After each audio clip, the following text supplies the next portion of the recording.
یہی کوشش ہے کہ اس کے ساتھ تصویر کھنچ جائے، فیس بک پہ لگ جائے، جبکہ یہ کسی میں کسک نہیں ہے، مزاج نہیں رہا کہ اس عالم سے اپنی غلط فہمیاں، اس سے علم حاصل کریں، غلط فہمیوں کو دور کریں۔ اور پھر عالم سے بھی کچھ سنیں تو آپ پہ کیا واجب ہے؟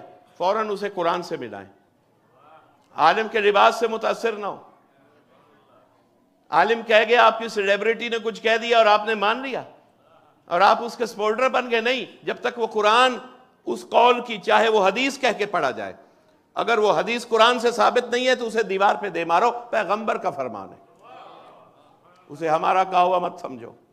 تو ایسی روایت، جو چیز بھی قرآن سے ٹکرائے اسے قبول مت کیجئے، یہ آپ کی ذمہ داری ہے۔ آپ نے مجلسوں سے کیا سیکھا؟ اگر یہ بات نہیں سیکھی کہ ولایت و امامت و عصمت کا حقیقی جغرافیہ کیا ہے، تو پھر ان مجلسوں میں آنے کا کچھ بھی حاصل نہیں ہوا۔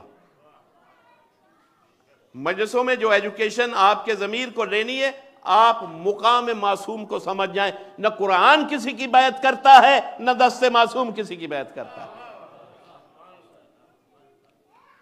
جب یہ عقیدہ ہوگا، عصمت کو پہچان لیا، تو اب آپ بھی محفوظ، آپ کی آخرت بھی محفوظ، آپ کے بچے بھی محفوظ۔ لیکن اگر اس میں کسی نے شک ڈال دیا تو پھر آپ کچھ بھی کرتے رہیں، معصوم کو پہچانا نہیں، کچھ بھی نہیں ملے گا۔ جناب زلیخا، کس بات پہ بخشش ہوئی؟ کبھی سوچا آپ نے؟ قرآن پڑھ کے دیکھیے، پورا واقعہ سورہ یوسف۔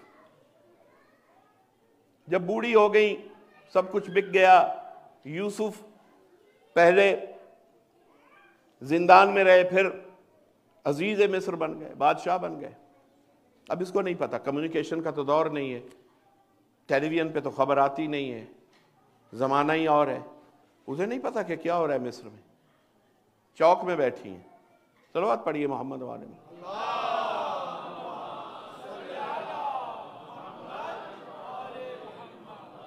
ایک فقیر کی حیثیت میں چوک میں آ گئیں، محل کو چھوڑ دیا، خالی ہو گیا محل، کنیزیں غلام سب چلے گئے، حالت بری ہو گئی، ضعیفی، آنکھیں کمزور، بینائی کمزور۔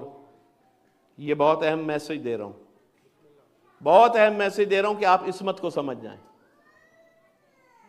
اور قرآن سے دے رہا ہوں۔ واقعہ لکھا ہوا ہے، میں اس کا صرف مفہوم عرض کر رہا ہوں کہ بچے گزرے کچھ مصر کے نوجوان، تو اکیلی بیٹھی بیٹھی آواز دے کے کہتی ہے، مصر کے بچوں، اے لڑکوں، ٹھہرو، مجھ سے کچھ کلام تو کرو۔ تو بچے رکے، ایک ضعیفہ، انہیں بھی نہیں پتا کون ہے، ضعیفہ بیٹھی ہے، کون ہے؟ زلیخا۔ بچے رکے، کہا کہ بچوں بتاؤ کوئی مصر کے حالات آج کل کیا ہیں؟ تو کہا کہ ہاں مصر کے حالات بس سنا ہے کہ اس طرح ایک محل تھا اور وہاں ایک شہزادی ہوتی تھی اور اس نے اپنے غلام کو پالا تھا، خوبصورت غلام کو، پھر اسے زندان میں ڈلوا دیا، اس کے ساتھ اسے عشق ہوا، اسے گناہ پہ آمادہ کرنا چاہتی تھی مگر وہ نہ ہوا۔ بچوں نے کہا وہ سارا جو سنا تھا اپنے گھر والوں سے، بچوں نے بیان کیا کہ پھر وہ قیدی جو زندان میں گیا تھا،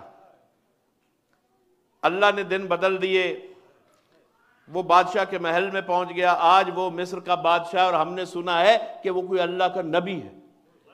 یہ بات کہی بچوں نے۔ اب کیا ہوا؟ اب سارے گناہ کر چکی ہے زلیخا، جناب یوسف کے ساتھ جو کچھ ہوا سلوک زلیخا کے سبب ہوا، لیکن اب زلیخا اس حالت میں جب یہ سنا کہ اللہ نے اسے زندان سے نکال کے صاحب عزت اور ملک کا بادشاہ بنا دیا مصر کا، اور یہ بچے بتا رہے ہیں کہ وہ عام شخص نہیں، وہ اللہ کا نبی ہے، تو اسی وقت جناب زلیخا نے آسمان کی طرف رخ کیا، اللہ کی طرف، کہا اے پروردگار، یوں تو میں بہت گناہگار ہوں، صلوات پڑھیے محمد والے۔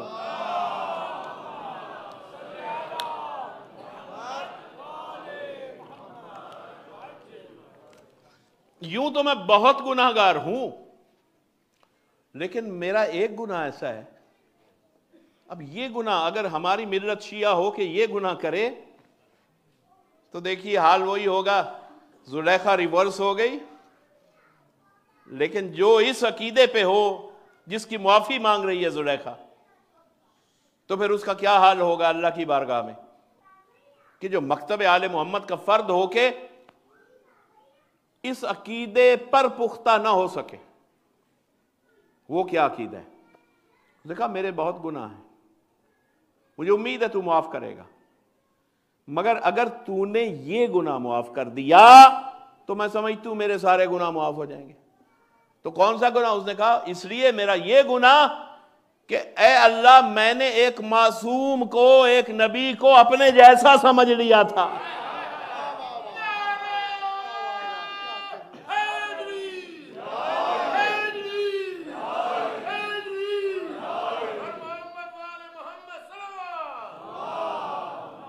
میں نے معصوم کو اپنے جیسا سمجھ لیا،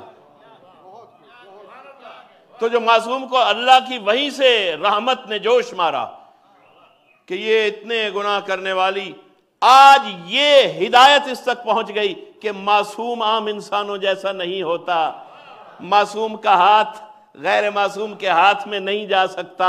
اللہ نے جب یہ بات اس کے عقیدے میں یہ انقلاب دیکھا تو وہی تفسیروں میں لکھا ہے، امام نے فرمایا کہ اللہ نے وہی فیصلہ کیا کہ اب میں یوسف سے کہوں گا کہ اس کے صرف گناہ معاف نہیں کروں گا، اسے اس کی عمر بھی واپس لوٹائی جائے گی، اور وہ عالم شباب میں آ گئی، یعنی پھر اس کو پہنچایا گیا حضرت یوسف تک۔ وہ سارا واقعہ آپ کے علم میں۔ تو زلیخا نے اپنی ساری مغفرت عقیدہ معرفت معصوم پہ حاصل کی۔ تو بس اب قرآن میں سب کچھ بات پھر کہیں اور چلی جاتی ہے، قرآن میں دکھائیے، قرآن میں دکھائیے۔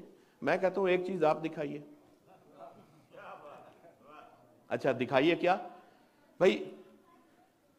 ایک چیز جو آپ ہم سے تو کہہ رہے ہیں نا کہ تعزیہ دکھائیے، ماتم دکھائیے، ہم دکھا رہے ہیں لیکن آپ کو نظر نہیں آ رہے۔ لیکن ایک چیز جس کا آپ بہت ذکر کرتے ہیں اور سمجھتے ہیں کہ آپ ہی اس پر پابند ہیں، میں یہ نہیں کہہ رہا کہ ہم وہ کام نہیں کرتے، لیکن ہمیں سنایا اتنا جاتا ہے کہ شیعہ نماز نہیں پڑھتے۔ تو آپ یہ ڈپریشن اپنے اوپر کبھی سوار مت ہونے دیجیے۔ ایک اچھے بھلے شخص کو محفل میں آپ 2-4 بار کہہ دیں آپ کچھ بیمار لگ رہے ہیں، واپسی پہ بیمار اٹھ رہا ہوگا۔ ہم سے زیادہ ہم نماز کو ترک کرنے والی قوم نہیں ہے، لیکن آپ اپنے پروپورشن میں اپنی تناسب سے دیکھیں، جتنے آپ کے یہاں بے نماز ہیں اس سے بہت کم بے نماز ہماری پاپولیشن میں۔